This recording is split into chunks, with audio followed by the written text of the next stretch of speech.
Olá! Esse vídeo estará trazendo um resumo sobre a história do teatro. Então vamos lá! Para começar, há duas possibilidades do surgimento do teatro. Uma delas é que teria sido surgida na pré-história, quando os homens das cavernas, provavelmente pela necessidade, faziam mímicas para se comunicar, sons como técnicas de caça, de maneira a se aproximar dos animais ou até mesmo como curiosidade. Porém, deve-se lembrar que naquele tempo o teatro não era considerado um espetáculo como é hoje. A outra diz ter começado na Grécia no século VI a.C., em festas dionisíacas, que louvavam ao deus Dionísio, talvez mais conhecido como deus do vinho e teatro.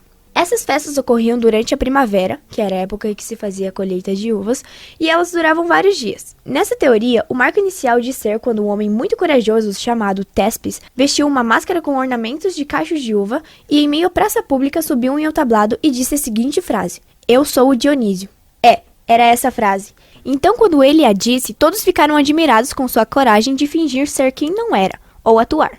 Então, além de ser considerado o marco inicial do teatro, Téspis é considerado o primeiro ator da história. Depois desse ocorrido, começaram a ser feitas estruturas gregas de prédios teatrais. Essas continham alguns elementos que devem ser lembrados: as arquibancadas, que era onde o público ficava, a orquestra, o tumelê, que era uma pedra localizada no meio da orquestra dedicada a oferendas ao deus Dionísio, e o proscênio.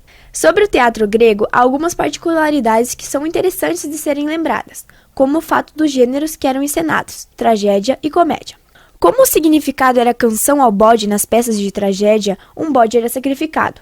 Então eram contadas histórias trágicas e mitológicas, representando sempre o medo, morte e terror, obtendo-se sempre um final infeliz, e os personagens eram deuses, reis e heróis. Já nas de comédia, o significado era espetáculo divertido e abordava diversos aspectos da sociedade de maneira cômica.